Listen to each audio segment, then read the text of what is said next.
You take a seed, you plant it, you grow it, you dry it, you roll it, you smoke it, and it goes down smooth. Hey! Spanning the continent to bring you the truth about cannabis and marijuana law reform. I smoke pot and I like it a lot. The Russ Belville Show, the voice of the marijuana nation. Now, here's your host, Radical Russ Belville. Good day, tokers and tokettes and non-toking lovers of liberty. It is Tuesday, September 22nd, 2015, and it's got to be 420 somewhere in the world. We're also 9 days away from the first legal recreational marijuana sales in the state of Oregon. We couldn't be more thrilled. Still finalizing the details as to where we will be Thursday morning streaming live. I think we're probably going to be at Fresh Buds PDX out on Southeast Maine, but still working on some of the offers here. But that's where I'd make my bet, is that we'll be at Fresh Buds. We'll see about that. I've got plenty to do to get that all corroborated. Tonight, I will be at the MJBA meetup. That's taking place at the Tony Starlight Lounge at 1125 Southeast Madison, 6 p.m. Pacific time tonight. So if you know where the Portland Normal meetings have been held, it's the same place, Tony Starlight at 1125 Southeast Madison. I'll be delivering my presentation on marijuana law in Oregon. Got great reviews at the last meetup. I'll be filling in the latest details on which cities and counties have banned marijuana commerce. Now, today we have got a fantastic show, a great show. I'm so glad you could be here to join us, because our guest today in our Reformers Reader is Stephen D'Angelo. That's right, Steve D'Angelo from Harborside Health Center, ArcView Group, Steep Hill Labs, all those amazing cannabis companies.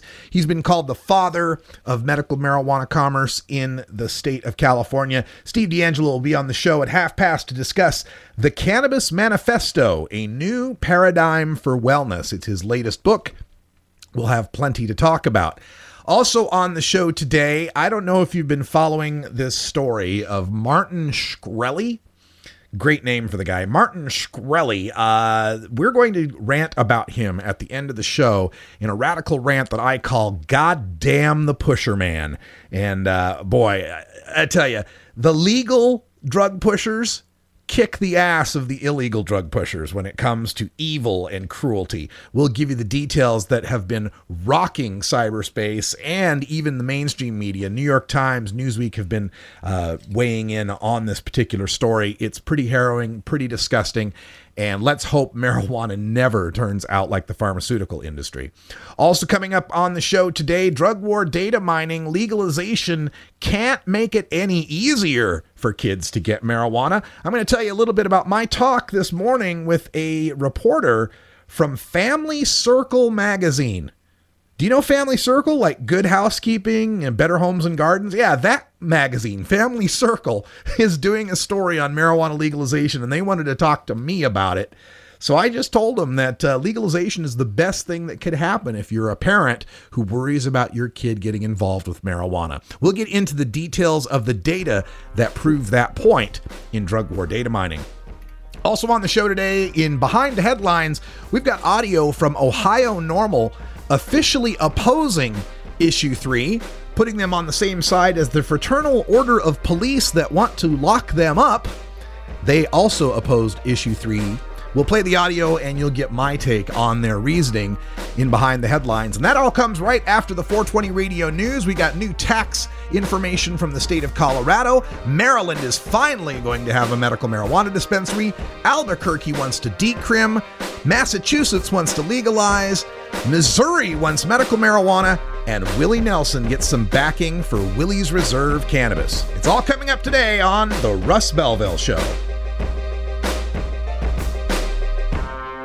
You're tuned into the Russ Belville Show, the voice of the marijuana nation. Tjena, jag heter David, PKA The Dirtball. Vi ska röka hela tiden, alla år. As a police officer, I walked the beat, served on the Vice Squad and SWAT team, and became an expert on drug addiction. I saw firsthand the effects of Ohio's destructive marijuana laws. Simply put, they don't work. Ohio spends over $100 million each year on this failed effort, It's time for marijuana reform, so law enforcement can spend their time cracking down on real criminals and making Ohio a safer place for our families. Vote yes on 3. Hey, I'm Herb Thrasher, host of the Herb Thrasher Flower Hour, live every Friday night at 8 Pacific. Tune in for 2 hours of metal marijuana mayhem featuring exclusive interviews with the latest bands, highlights of live shows, and the latest in marijuana news. It's the Herb Thrasher Flower Hour, Friday nights at 8 p.m. at 420 Radio, or catch the replay on Saturday nights.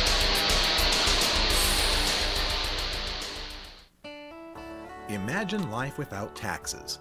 Let New Era Certified Public Accountants, NewEraCPAs.com, handle your Cannabusiness 280E and tax strategy.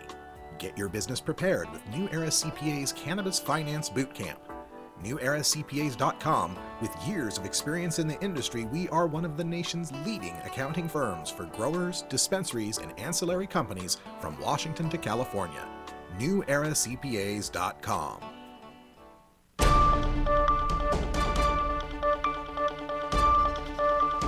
It's time for the 420 Radio News, covering the latest headlines in consumer cannabis, medical marijuana, and industrial hemp. Replays of 420 Radio News are embeddable and shareable from our SoundCloud page at soundcloud.com/RadicalRuss. Now, the marijuana headlines in 4 minutes and 20 seconds. This is your 420 Radio News for Tuesday, September 22nd, 2015. In 2014, Colorado brought in $76 million in tax revenue from legal cannabis sales when the state became one of just 2, along with Washington, to legalize recreational marijuana for adults 21 or older. But just 7 months later, business is booming, and the state is taking its cut. So far in 2015, the state has collected $73.5 million in taxes, putting it on pace to make over $125 million in 2015, thanks to a 2.9% retail and medical marijuana sales tax, a 10% retail marijuana special tax, a 15% marijuana excise tax, and application and license fees for the distributors. It all adds up to a 27.9% levy at the cash register. To put that 27.9% into perspective, in Colorado, cigarettes are taxed at 3.74%, sales tax included.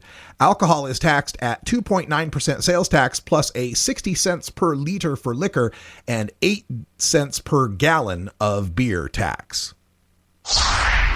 Nearly 2.5 years after legalizing the use of marijuana for medicinal purposes, Maryland is preparing to issue business licenses to dispensaries and cultivation centers. State regulations allow for 94 dispensaries, 2 per state Senate district, and 15 facilities to grow cannabis plants and turn them into medicinal products from pills to oil. The Maryland Medical Cannabis Commission will start accepting applications this month, which means marijuana that is grown for medicinal purposes should be available for purchase by the end of 2016. When the state first approved medical marijuana in 2013, only teaching hospitals such as Johns Hopkins University were permitted to distribute it, but no hospitals were willing to participate. Follow-up laws approved last year and this year allowed for retail shops and private manufacturing of medical marijuana, so long as the facilities follow local zoning and planning rules. The Albuquerque City Councilors passed an Amendment 5-4 Monday that would effectively decriminalize minor marijuana possession by removing possession of an ounce or less of marijuana or paraphernalia from the city's criminal code. Another provision that would direct police to make possession the police's lowest priority and would lower penalties for possessing weed also passed 5-4. Mayor Richard Berry has already said he would veto the council's decision to decriminalize marijuana if it voted to do so, just as he did last year. 60% of Bernalillo County residents approved a countywide decriminalization measure in last year's election. The city of Santa Fe has already decriminalized the possession of small amounts of marijuana, making the maximum penalty for an ounce of marijuana $25 and no jail time. 73% of Santa Fe County residents voted in favor of decriminalization in a ballot question similar to Bernalillo County's last November.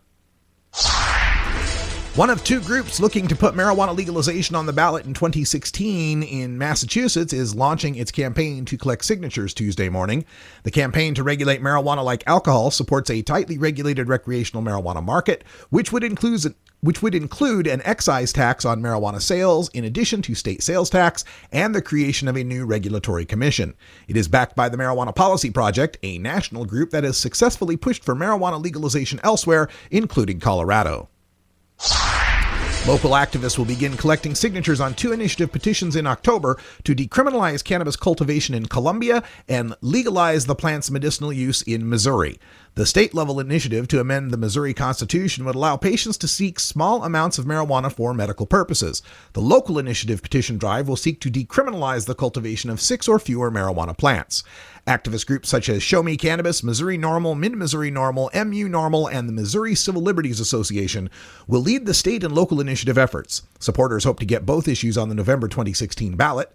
Efforts to legalize medical and recreational marijuana in Missouri failed in 2012 and 2014 because too few voters signed petitions to get the measure on the ballot. A New York private equity firm is backing country singer and songwriter Willie Nelson's endeavor to sell marijuana in Colorado and Washington. Tuatara Capital is leading an investor group financing the Willie's Reserve cannabis brand for sale in the 2 states' recreational markets. Mr. Nelson said, quote, "I've bought a lot of pot over the years, and now I'm going to sell some back," end quote. This has been your 420 Radio News for Tuesday, September 22nd, 2015. I'm Russ Belville. The Russ Belville Show.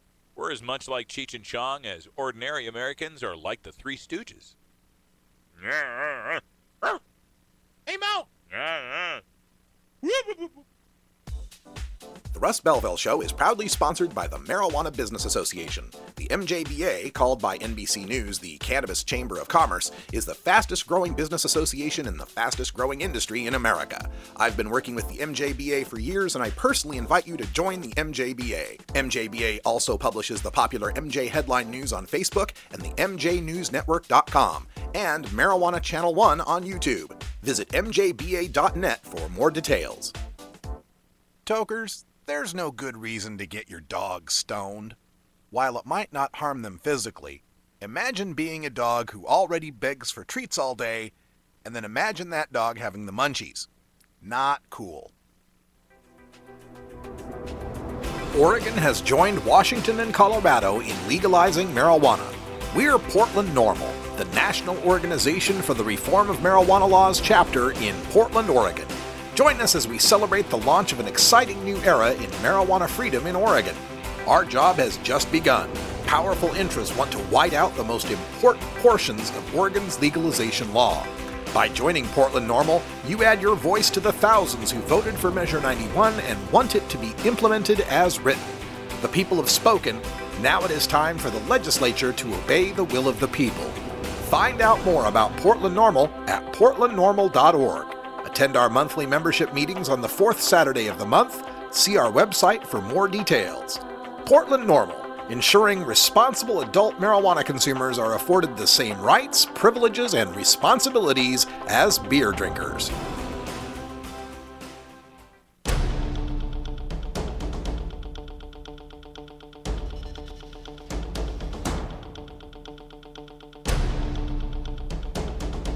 Welcome back, everybody. Today in Behind the Headlines, we are taking a look once again at Issue 3 in Ohio, the ballot initiative as a constitutional amendment to legalize marijuana in Ohio in 2015. Yesterday, the NORML chapter, the NORML affiliate for the state of Ohio, in breaking with National NORML's endorsement of Issue 3, came out against Issue 3, officially opposing marijuana legalization and therefore supporting prohibition for at least another year. They joined the Fraternal Order of Police and others in opposing Issue 3, and I thought it would be important for us to listen to their reasoning. There's a lot of very good arguments, I think, on both sides. However, most of the marijuana advocates I have worked with through NORML and other organizations find that we feel that we have more strength than I think sometimes we realize. Our position is that for decades, being a marginalized political group, people are just used to feeling like they're powerless and that they're going to take whatever's given to them. And what's happening is that, from a certain perspective that I agree with, wealthy interests are seeing that this is going to happen and they're trying to get their piece of the pie too. And so that has created a conflict of ideology with many who say, well, I want marijuana legalization, but I don't want it on these terms. I want it on our terms. We want it on the terms of marijuana advocates who've been in the trenches for decades. We want it with a more open marketplace. We want it to be something that's participatory for all Ohioans, not just 10 investors. And that's why we've taken the position that we have. And though it seems like, obviously in a way it seems like a loss, like a short term, we lost this issue, we do feel that there's enough momentum growing here in Ohio and elsewhere that we will see a legalization on our terms within a few years' time, and ideally federal legalization here within maybe 5 to 10 years. So that's why we've taken the stance that we have. So because you can't get legalization on your terms now, you're willing to accept criminalization and prohibition on their terms now and for the foreseeable future. Yes, I agree that marijuana legalization is inevitable throughout the United States. Given that it is so inevitable, how is it going to be any worse to have legalization early, knowing that that inevitable tide changing is going to cause massive competition for those 10 growers that they will be unable to defeat? It just makes no sense to me. If you think that the situation is going to get better nationally, then that provides all the impetus in the world to get legalization now and understand that in the future, it's going to change as we get better demographics, as we get more support, as we get the federal government out of the legalization business. And you can't tell from listening because you don't have the video, but that audio came from a video. And I would like to point out that the man who was making that statement looked to me to be over the age of 30 and very Caucasian. So there's a little bit of privilege showing when people say, oh, we can just wait for a better initiative, when it's young people that make up 76% of the people that are arrested for marijuana or ticketed for marijuana, and it's black people who are 4.1 times more likely to be busted for marijuana in the state of Ohio. So, yeah, sure, a small price to pay, but a price that you're not likely going to have to pay. It blows my mind to think that there's a normal group out there that thinks voting with the cops and the DEA to maintain our own criminality is a good thing, that we need to do that, that somehow who gets rich on growing marijuana is enough of a deal breaker to continue putting people in jail for marijuana, to continue giving people tickets for marijuana, to continue allowing the cops to harass us over marijuana. And this puts the Ohio Normal Group in a pretty precarious position because National Normal, of course, has endorsed Issue 3, as has the American Civil Liberties Union of Ohio. Now, the claim by this speaker for Ohio Normal that most of the people working in the trenches of marijuana law reform are against this is simply not true. In fact, the last head of Ohio Normal was ousted because he supported ending marijuana prohibition in 2015 and had a lot of people that were on his side as well. Now, the point that he tries to make, that he kind of intimates there that people like me who say we need to vote for this now are thinking that we're weaker than we are, that we actually have more leverage, we have more power. But that's just not the case. There is no other choice on the ballot for 2015 but prohibition or legalization. And again, maybe not the legalization that is on quote unquote your terms, but it ends the criminalization that's on their terms. The fact that the Fraternal Order of Police are against this thing is all the reason you need to be voting for it. This idea that somehow we'll get better legalization on our terms in the future, somehow there'll be some group that'll put together a legalization plan that we like, and that group will have enough money and signatures to get it done, is not demonstrated by the facts on the ground. No other legalization group, including Ohio Normal, has any money or backing to put any sort of serious proposal for 2016 on the ballot. 2017, there's talk about the same group of investors coming back and trying again. And do you think they're going to give you something that's on your terms? What I'd like to know is just how many licenses do there have to be before this is legalization on our terms? If those 10 licenses were open for bid and the minimum bid to get one was $1 million, would that be on our terms? How about if it was $50,000 to get one of 20 licenses? What if it's $25,000 to get one of 50 licenses? Somewhere, somebody's got to point out what's a good enough legalization to me, because for the stoners against legalization, it always seems whatever this one is, isn't good enough.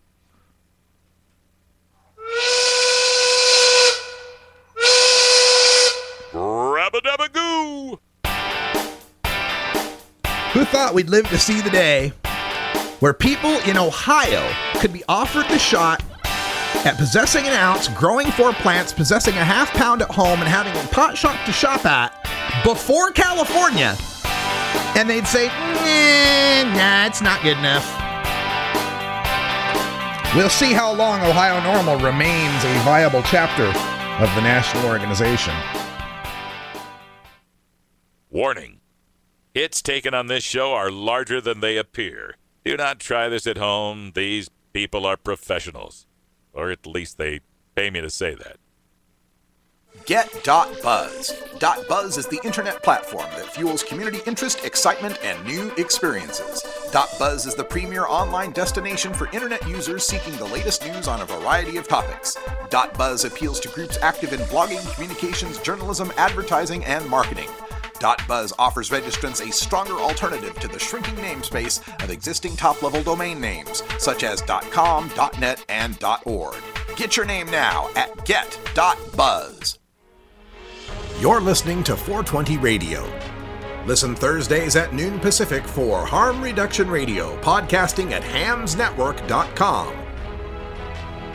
This series interviews experts in the addictions field with a focus on evidence-based, cutting-edge approaches to substance abuse problems. Check our online listings for Harm Reduction Radio with Kenneth Anderson from hamsnetwork.com. The Fingerboard extension has fretted instruments to enhance your creativity. It has new and used guitars and banjos from beginning to high class. The Fingerboard extension has National Resophonic, Huss & Dalton, Larrabee, Heritage and Recording King guitars, and Mike Ramsey, Wildwood, Gold Tone, and Recording King banjos. The Fingerboard extension also has drum stuff, used gear, and parts. Stop by the Fingerboard extension, downtown Corvallis, Oregon at 120 Northwest 2nd, or check out the inventory on the web at fingerboardextension.com and reverb.com. Arguing for the end of adult marijuana prohibition is easy because we have facts, science, reason, compassion, evidence, truth, and logic on our side. It is even easier when researchers catalog it all for us. Learn how to gather the facts on marijuana use, arrests, seizures, rehabs, drug tests, and more in this edition of Drug War Data Mining. I was interviewed this week by a reporter from Family Circle magazine. He's doing a story on marijuana legalization for the family-friendly Home Economics magazine, and it's probably a first in the magazine's 83-year history. The gist of the piece was what parents need to know about marijuana legalization. Specifically, and say it with me, what about the children? Well, as I told the reporter, legalization of marijuana isn't for the children. They've already got their marijuana. He was taken aback, and I let the silence make him think for a second. Then I jumped in. See, teenagers and college kids already have their access to marijuana, and that's other young people, I told him. There's a survey done annually called Monitoring the Future that asks teenagers if they wanted to get some marijuana, how easy would it be to get? Ever since the Monitoring the Future study began in 1975, the survey authors wrote, between 81% and 90% of 12th graders each year have said that they could get marijuana fairly easily or very easily if they wanted some. In fact, that range matches the high and low points of the medical marijuana era. In 1997, California's first full year under the Compassionate Use Act, about 90% of 12th graders found it easy to get weed.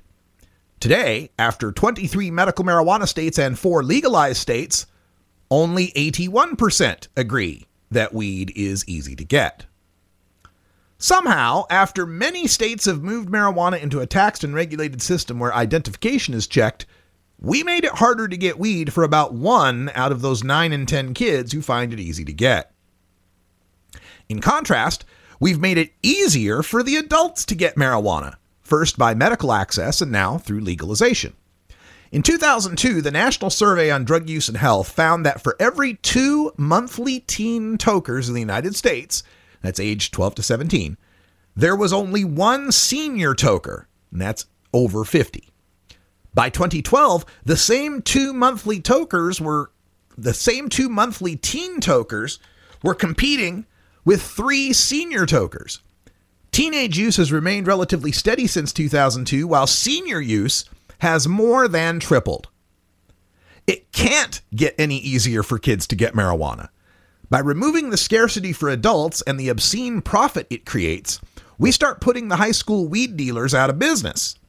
How often have you heard of a high school beer dealer selling his home brew to fellow teens?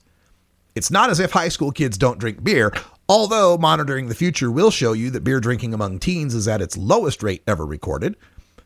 But the reason why is there's no profit in it. The imaginary teenage home brewer can't beat the price at the 7-Eleven.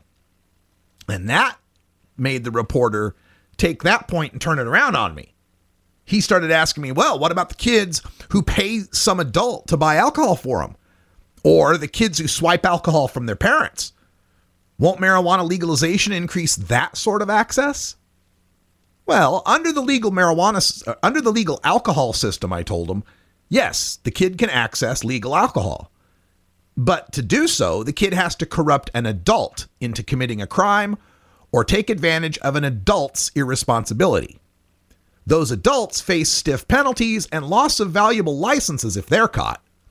Under prohibited marijuana, the kid can get marijuana from another kid or is getting it from a far more corrupted adult whose risk of getting caught is just a required cost of doing business. Plus, who knows what the corrupted adult has put into that baggie of weed? Has it been laden with pesticides, fungicides, chemical fertilizers, and harmful bulking agents? At least the kid who got someone to buy him alcohol at the store got a product that's not going to make him go blind like Prohibition-era moonshine would. The corrupted adult has every incentive to maximize his illegal profit and a criminal consumer base that can't complain to authorities about his methods or product. There will be ups and downs in teenage marijuana use, I explained, but they don't correspond to whether a state loosens its marijuana laws. Colorado and Washington experienced slight upticks in their youth marijuana use in 2013, but Florida and Utah, respectively, exceeded those two legal states in their youth marijuana use increases. In 15 medical marijuana states, youth use decreased, including a 16% decrease in Massachusetts, which had passed its medical marijuana law in the same election that Colorado and Washington legalized marijuana. Another concern was what sort of message marijuana legalization is sending the children. I told them the message seems to be that marijuana is a lame drug your parents smoke. Monitoring the future shows us that you have to go back to the 1970s to find fewer 12th graders who disapprove of regular marijuana use or think that it is risky behavior. Yet, in the 1970s, we found the greatest daily, monthly, yearly, and lifetime use of marijuana amongst 12th graders, all the way to 60% of 12th graders who had tried marijuana in their lifetime. Today's teen use rates are far lower than the 1970s and are roughly unchanged in the 21st century. It may seem counterintuitive, I told the reporter, but if you want to protect kids from marijuana, the best strategy is to make it as cheap, plentiful, and boring as possible. I told him of the recent political cartoon in the Oregonian featuring two tie-dye wearing overweight middle-aged parents celebrating Oregon's legal marijuana by promising to enjoy some Maui Wowie while their kids mutter, "Ugh, pot is so lame." So yeah, Family Circus magazine, folks. When they first called, I thought he was saying Family Circle or Family Circus, not Family Circle. The old round cartoon with Billy and Jeffy and PJ. It's about the same though, right? I'll let you know when that Family Circle article comes out. Also on the Radical Russ page, I now have a link to my appearance on KGW News last night. I got a whole, maybe a 4-second soundbite in it. That's at radicalruss.com/press. It'll be right at the top of the list. When we come back, we've got Steve D'Angelo and the Cannabis Manifesto in our Reformers Reader. Stick around.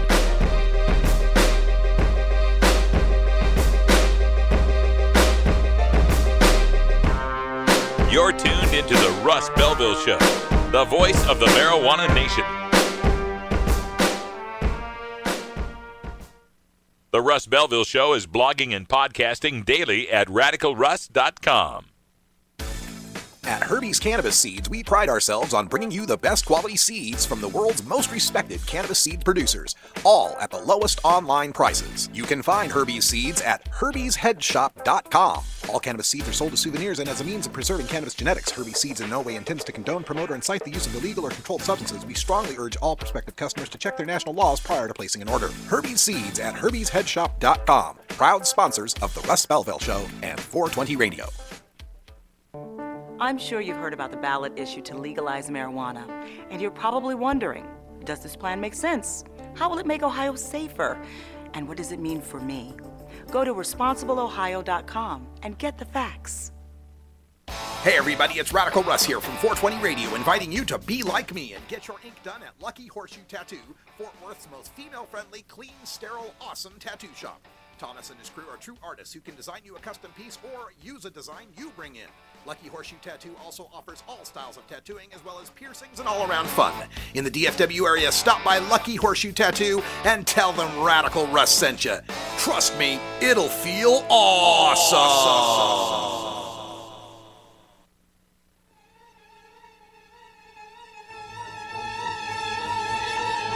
The best weapon you can have in the Prohibition War is your mind. Fill your head with the knowledge you need by checking out this latest entry in the Russ Belville Show's Reformer's Reader. Welcome back, everybody. Today in the Reformer's Reader, we're taking a look at this groundbreaking new book called The Cannabis Manifesto, A New Paradigm for Wellness. And the author, you know him, you love him. It's Steve D'Angelo from Harborside Health Center, among many other enterprises. Steve, welcome back to the show. Wonderful to be here again, Russ. I love having you on the show. We always have great discussions, and I know you're promoting this book in a lot of outlets, and so probably in those outlets you have to kind of just defend the whole idea.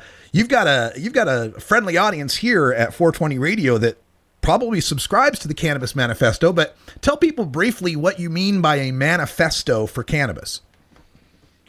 Well, you know, it's been about 20 years since Jack Herer published, or actually more like 30 years since Jack published The Emperor Wears No Clothes, which at the time was, I think, the most complete summation that we had of the history and the science and political developments around cannabis.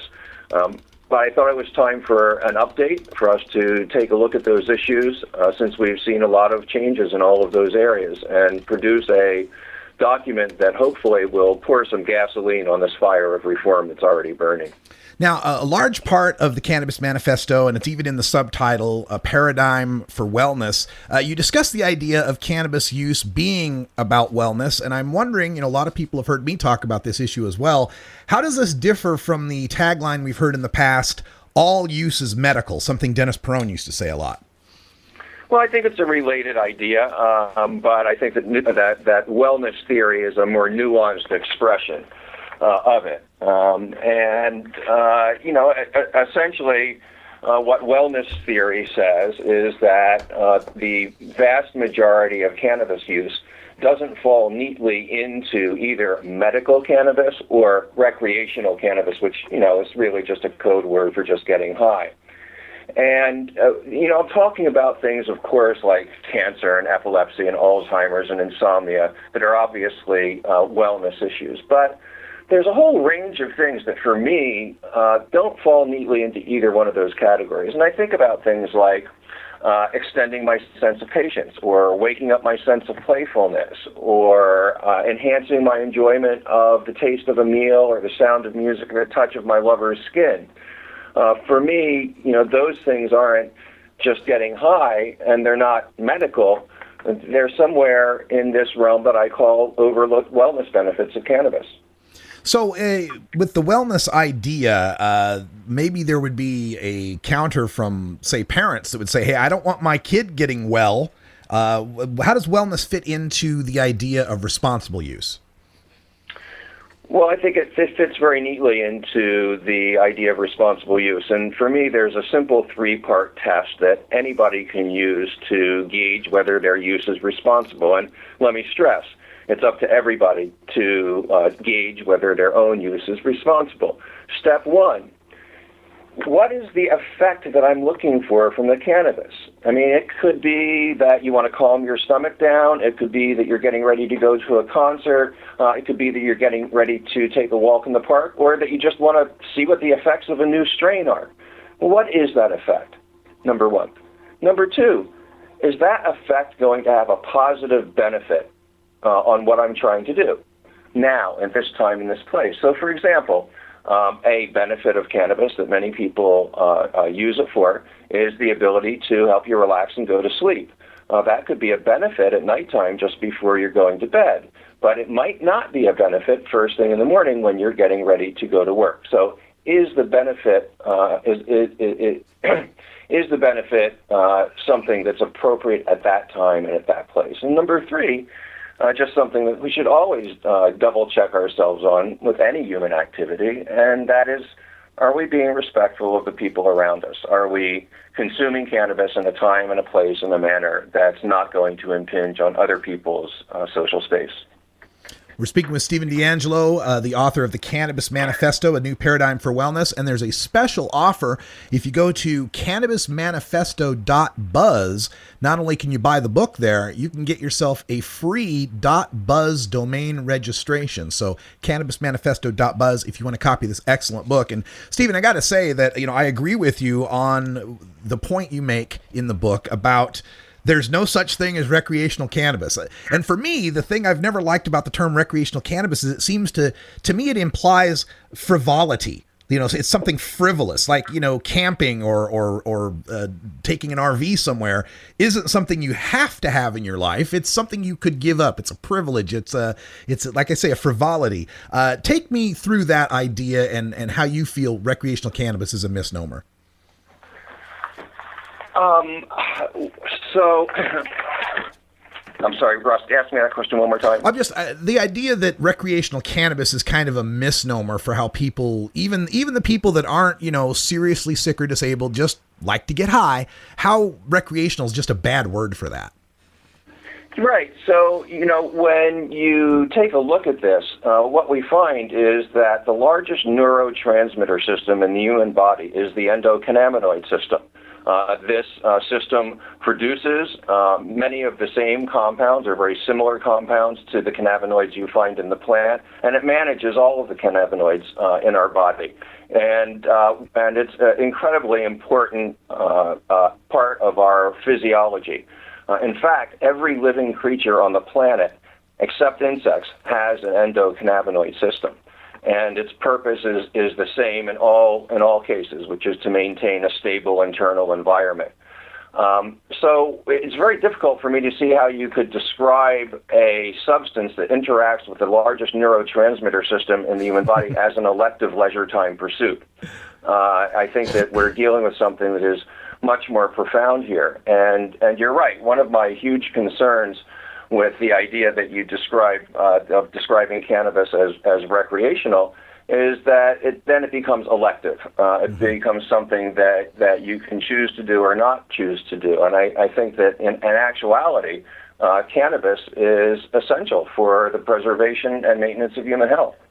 As we move forward in legalizing cannabis throughout the country, we've got 4 states that have done it so far in a fairly free market sort of way, even with licenses and restrictions on how many there can be and so forth. It's been fairly free market. Ohio has kind of blown up the reform world in proposing a legalization that is very oligopolistic, very controlled by a small cadre of rich people. And throughout the world, there's other examples as well, like, Spanish collectives, Amsterdam coffee shops. In your mind, Steve, what is there a separation between the civil rights aspect of ending marijuana arrests and the business model by which we do so, or are they entwined? Are they one and the same?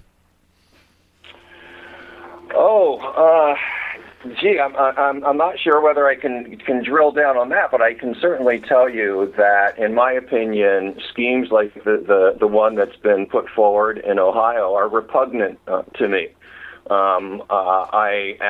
As an American, as a believer in the free enterprise system, the idea that laws would be written in this country, whether by voters or by the legislature, for the economic benefit of specific individuals or specific entities That's not the way we do things here. That's the way we do things in Vladimir Putin's Russia, but that's not American. It's not okay. So I have real problems with that approach. I think that the role of government is and should be to create a level playing field for different business models to compete. And the free market will sort out which one of those models is most effective at delivering consumers the goods they want at the best prices. So is it repugnant enough that you would encourage people to vote against it, knowing that that would continue prohibition, arrests, and tickets? You know, I think voters in Ohio are in a really, really difficult spot, and I don't think that I could give them advice on which way to go. I can tell them that if it were me, I would not pull the lever in favor of a measure that gave a monopoly over cannabis to a small group of people. But I'm not. I can't take an advocacy position on that because at the same time we have a great deal of ongoing suffering. Okay, let's talk on another topic here about the framing that we use, because a lot of what you talk about in Cannabis Manifesto, without describing it as framing, is actually just framing. How do we present this issue to the people at large, most of whom don't know a whole lot about cannabis, and what they do know is wrong. And one of the things you point out is the negative connotations of certain words: pot, weed, marijuana, dope. Give folks your feelings on the words we use to describe our movement. Well, language is really important because language defines our thought. And words come along with a whole train of associations. And so when people who have for decades and decades associated the word marijuana with criminality, with deviance, with danger, with addiction, with insanity, when you try and change that stereotype, it can be very, very useful to also introduce a new term that doesn't carry the same stigma along with it. And in our case, we have a very, very convenient term, which is the word cannabis, which is a beautiful word and is scientifically accurate. It takes the emotion out of the debate, and it allows us to really approach it more dispassionately in arguments. So I think it also goes to our own self-conception. Who are we, and why are we using this substance? And I think that words like pot and weed, which I've used my whole life and probably continue to, still carry a shadow of the underground with them. And hopefully we'll invent new language that'll be more appropriate as we move forward into the light. You know, I've often considered whether or not, certain words we call ourselves, like stoner or pothead, are kind of like how the African American community looks at the N-word. Like, it's okay for us to say, but not for the outside. Do you agree or disagree with that idea? I totally agree with that idea, except I would not encourage people to continue using their terms and try to reclaim them. For me, stoner is a stereotype that indicates someone who is lazy, someone who is unambitious, someone who is irresponsible, someone who is unreliable, someone who is loudish and insensitive and not very intelligent. Well, in my experience, most cannabis consumers are exactly the opposite of that description. Most people I know who consume cannabis are very responsible. They're very reliable. They're high achieving. They're hardworking. They're healthy, and they're smart. So why would we want to describe ourselves as a stoner, say, instead of a high achiever? Good point. Steve D'Angelo is the author. The book is The Cannabis Manifesto, A New Paradigm for Wellness. You can get it at cannabismanifesto.buzz and get your own .buzz domain while you're at it. Steve D'Angelo, thanks for everything you do, all the hard work you put in, all the media appearances. We are winning, and you have a large part in that. Thanks for doing it. Thank you for giving voice to all of us, Russ. You're very welcome. We'll see you soon at whatever the next event is. I'm sure we'll see each other soon. See you down the trail. All right. Cannabismanifesto.buzz. Check it out, folks. It's a great book. Great book. Good framing ideas in there. When we come back, Radical Rant. God damn the pusher, man. We're going to talk about Big Pharma. You're tuned into the Russ Belville Show, the voice of the marijuana nation. Get the latest updates on the Russ Belville Show by following Radical Russ on Twitter and liking the Russ Belville Show on Facebook. Adam Hand of Handmade Apparel produces quality custom designs for t-shirts, hats, and other apparel. Handmade Apparel is the official design shop for 420 Radio, among many clients who rely on Adam Hand for everything from short-run custom projects to full-run clothing lines. Visit handmadeapparel.biz to browse the selection of handmade gear or to get a personal quote for your own designs. Handmade Apparel, a proud supporter of 420radio.org.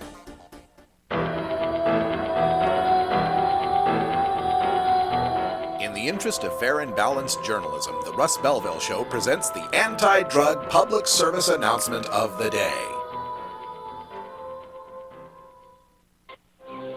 Stop! What's wrong with you? Tonsillitis? Appendicitis. Yeah! Nobody's died of tonsillitis around here for a while. Appendicitis. Nothing to worry about. Scalpel? What if the joint were in somebody else's hand, like your surgeon, your lawyer, or your local policeman? Would you still say marijuana is harmless? No. Let's see if I can still make a straight line. This has been the anti-drug public service announcement of the day. To cure this sort of reefer madness, listen to the Russ Belville Show every weekday on 420radio.org. This is Radical Russ encouraging you to take a look at the Weed Blog every day. Johnny Green and the staff at the Weed Blog are on top of all the latest developments in the fight to end marijuana prohibition nationwide. You can even get the Weed Blog on your smartphone by installing the Weed Blog app for iPhone and Android. If it's about weed, it's on the Weed Blog, including my original writing. So don't delay. Read the Weed Blog today. Yo, what up, man? It's your boy DJ Slowpoke, a.k.a. the Hood's #1 draft pick, a.k.a. Mr. I Played It First. Out here, core DJs, cool running DJs, 420 Radio. Shout out to Portland, Oregon, man. I mess with Portland. I got some people out there in Salem, man. You know what it is, man. DJ Slowpoke representing this Bay Area, man. We rocking.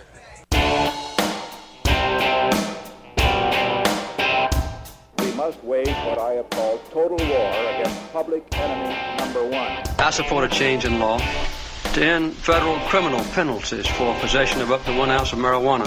That marijuana, pot, grass, whatever you want to call it, is probably the most dangerous drug. Some think there won't be room for them in jail. We'll make them. I experimented with marijuana a time or two, and I didn't like it, and didn't inhale. One major responsibility is to encourage people to use less drugs. Entirely legitimate topic for debate. Radical Rant.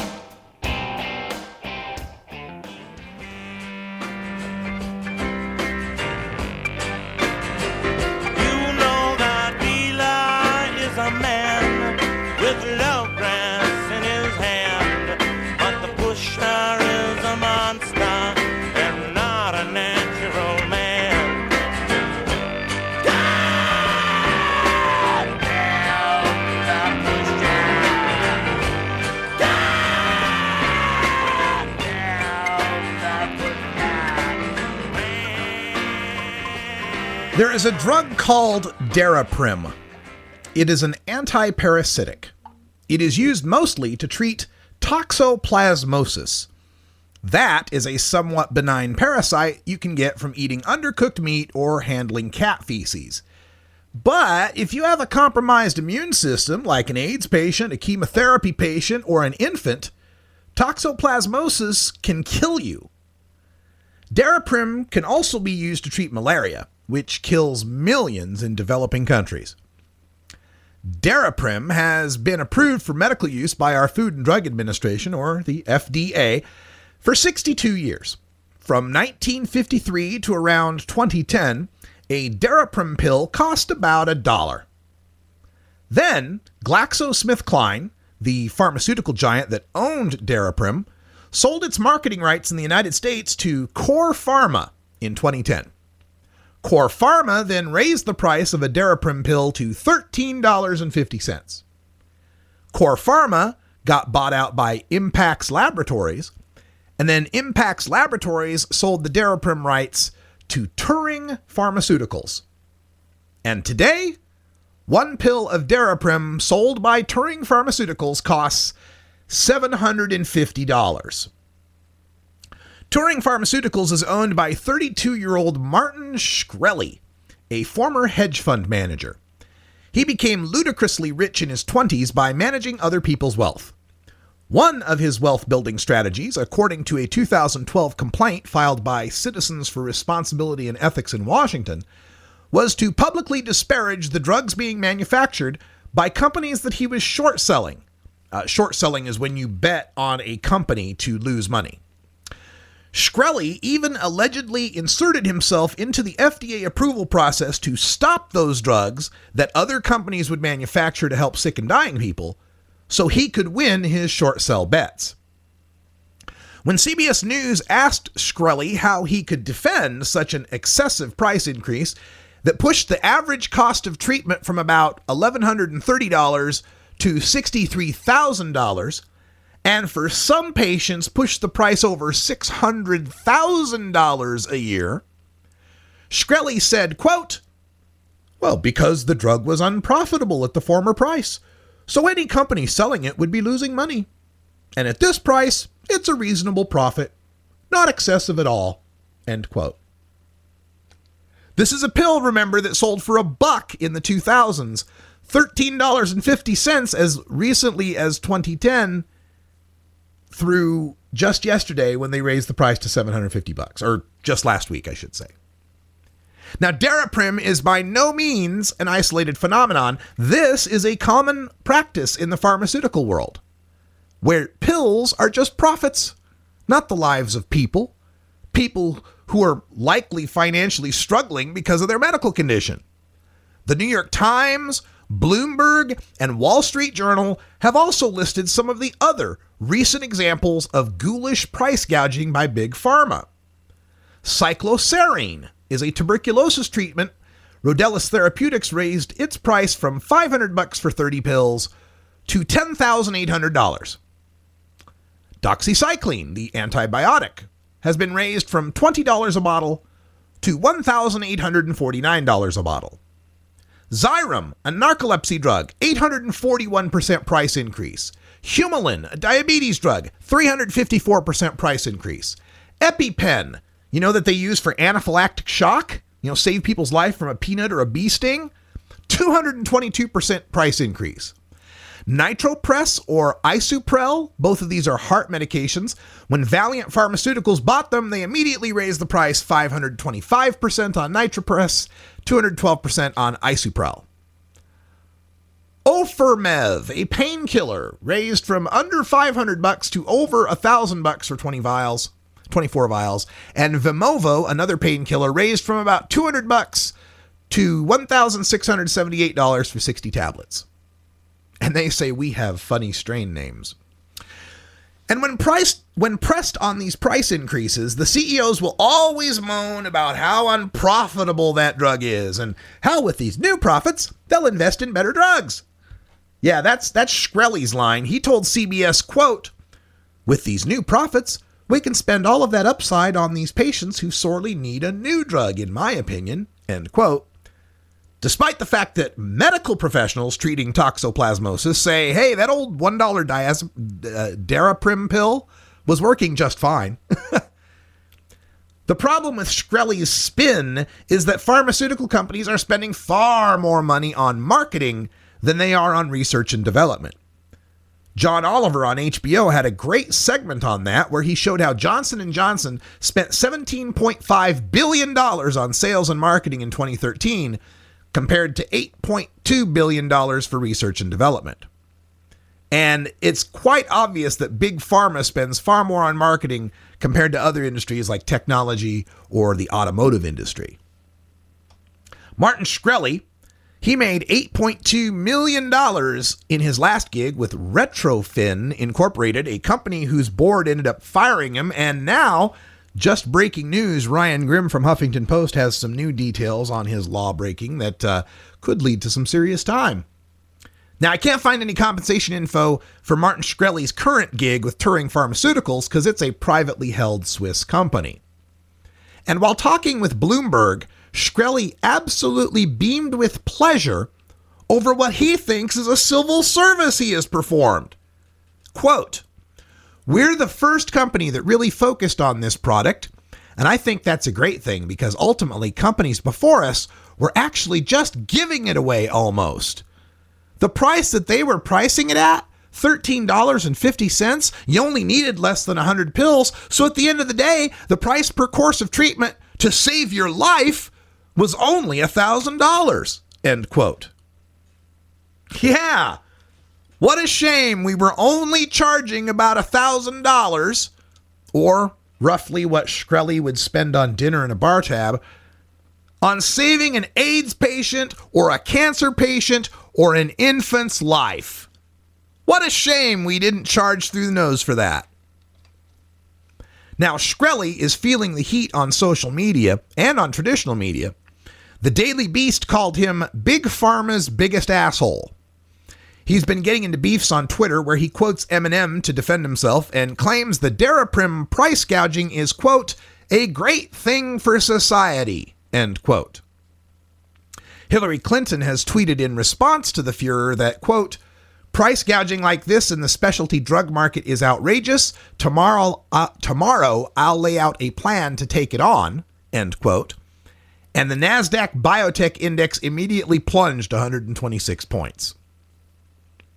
How are these drug companies any different than the pusher? Taking advantage of a customer who can't say no, jacking up the prices as high as the market will bear. How is it that 34 states have laws against price gouging in natural disasters, but none have laws against price gouging life-saving medicines? Hoyt Axton was right. Martin Shkreli is a monster. Good God, he's not a natural man. He doesn't think so, however, bragging recently on Twitter, quote, "I donated a total of $5 million to various causes recently. Looking forward to telling you all about it," end quote. Meanwhile, my favorite herbal medication, while it won't treat toxoplasmosis, has been dropping in price as our companies begin producing it legally. You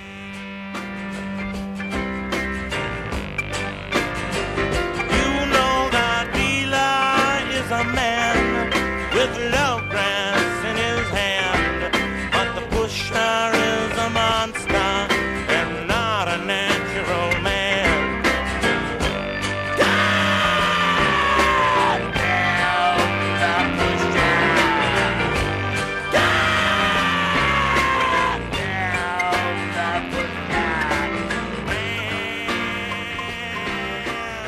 Indeed, goddamn the pusher, man. These people deserve a special place in hell. And researching this story just made my heart ache as I read through company after company after company where the drug gets sold from one company to the next, and the next company just jacks up the price 500, 1,000, even 5,000%.